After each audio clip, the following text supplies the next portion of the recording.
I've cracked the code and unlocked the legendary Mangialardo's garlic pizza.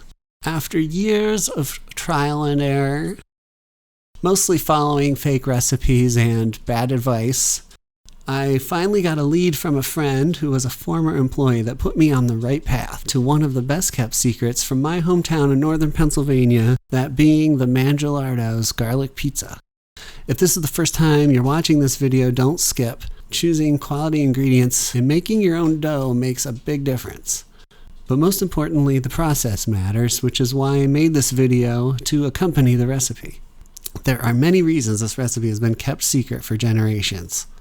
Looking at it, your first reaction is probably something like, that's it? No, that's not it. The recipe is missing one key ingredient, that being the establishment itself.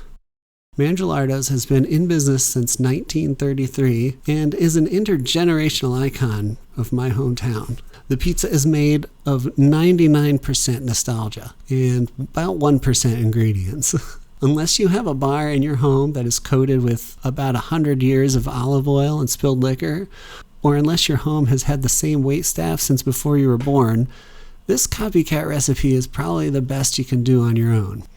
And to be totally honest, advertising your main attraction is made with American cheese is probably a pretty hard sell for any self-respecting Italian restaurant. But Mangialardo's is as Italian-American as it gets. It's located in an area where people like me have deep Italian roots. This is Frank Nitti. He was Al Capone's #1 henchman and eventual successor. He was also my granduncle via my grandmother's sister, Annette Caravetta. I'm not necessarily proud of his accomplishments, but those are my credentials. Which brings me to my first pro tip. Do not expect success on your first attempt. We learn from mistakes. Well, some of us learn from mistakes. And I made this video to help you avoid as many as possible. And in order to get to this, you must be listening to the right music. It all starts with a good dough. A Mangialardo's dough is crispy on the outside, soft in the center, and very thin. And if that sounds like a crust you might find on a legit New York pizza, that's because it is. But don't let that scare you. It's actually very easy and worth perfecting. This dough recipe is one that I've been using for a while, and it comes from YouTuber Adam Ragusa. And in my opinion, Adam's tutorial is the gold standard for an at-home New York pizza. I'll link his video in the description so that you can do even more with this dough.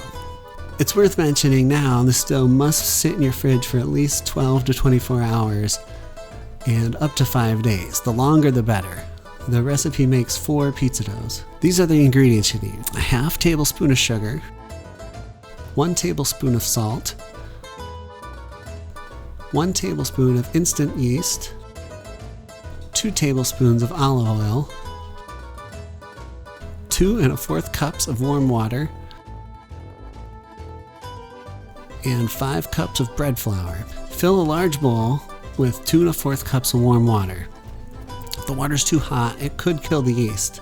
Pour in your half tablespoon of sugar, and finally sprinkle 1 tablespoon of active yeast on top. The reason you do this is to ensure the yeast is alive, and within 5 to 10 minutes it should froth up. Next, pour in 2 tablespoons of olive oil, add 1 tablespoon of salt, and just give it a quick stir. Now add 5 cups of bread flour. Bread flour will give you a lighter, crispier crust than all-purpose flour, but all-purpose will come out pretty good.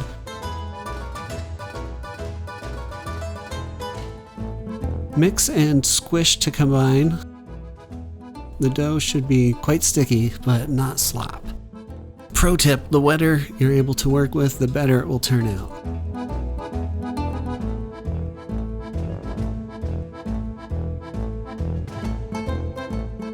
The texture you see here is pretty much perfect, but depending on a lot of factors, you may need to add an additional half cup or even more. You'll get the feel for it after you've made it a couple times. Once it comes together, flop it onto a clean, lightly floured surface. I suggest rinsing your hands and setting a kitchen timer for at least 12 minutes if you're kneading by hand. A good kneading now ensures that the dough is easier to work with later on, and it will stretch thin without ripping. Dough recipes usually call to knead until you get what's called the window pane effect, which means you can stretch it until you see some light shining through, but without the dough tearing. Maybe this is possible with a stand mixer, but I've never been able to achieve a true window pane effect by hand kneading.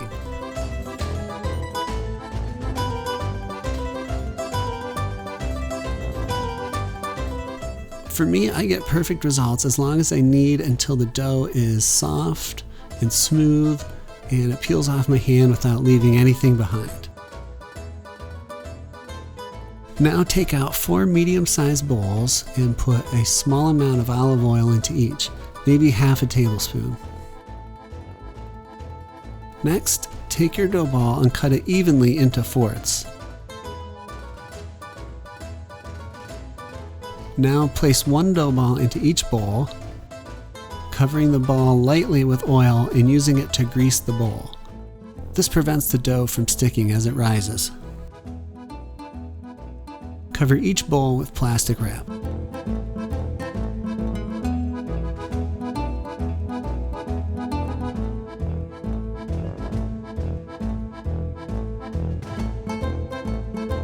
The dough must sit in your fridge overnight for at least 12 to 24 hours, but the longer the better, up to 5 days. The day 5 dough will virtually guarantee the perfect copycat Mangialardo's crust. Now on to preparing the cheese, which should also be done ahead of time. I do this the same night as I make the dough because, pro tip, the cheese needs to be cold right until the time you sprinkle it on top. This ensures it will not cook faster than the dough. Most important of all is to realize that not all American cheese is created equal. There are basically 2 types of American cheese: a high quality, low moisture cheese and a lower quality, oily American cheese. My go-to is Boar's Head American cheese. Whatever you do, never use pre-shredded cheese. It's coated with an anti-sticking agent and it just will not melt correctly. If your deli doesn't sell a good quality cheese by the block, you can usually find sliced Boar's Head nearby. Create your own block by piling slices and then pushing down to make it into a tight block. If you can't find Boar's Head and you're just not sure if your cheese is low moisture enough, you'll know the moment you start shredding it. A good cheese will look dry and crumbly. Cheaper, more oily cheese sticks to the grate and basically turns into slop.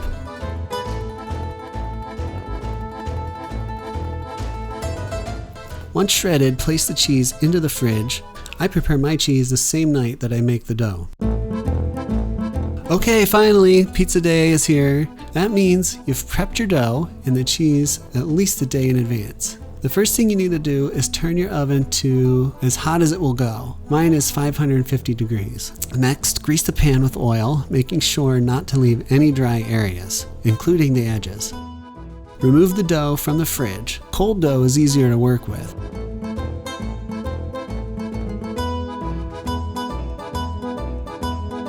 Spin it around and allow gravity to do the work. Gently pull out any thick areas.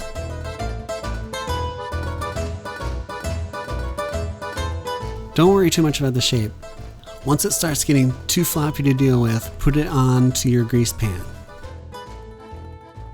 Using your hands, work the dough gently towards the edge until it fills the entire pan.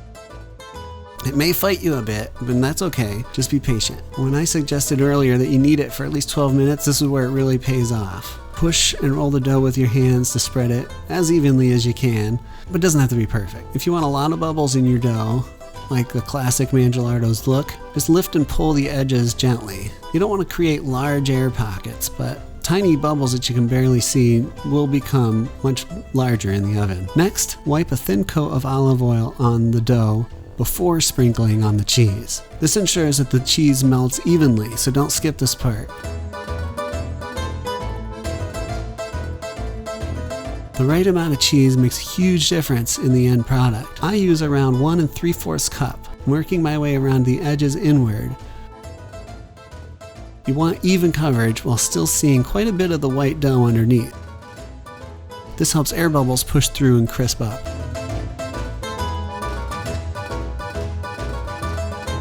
Now it's time to apply the garlic. Evenly sprinkle about a tablespoon of garlic over the top.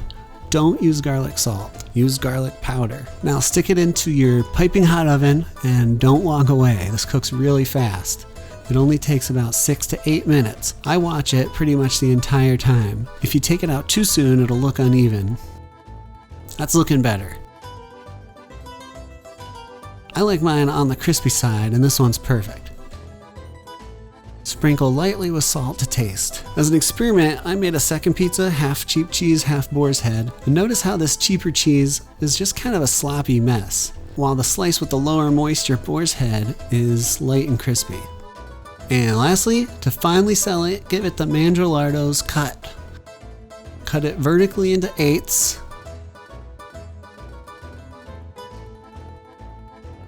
And horizontally into 3rds.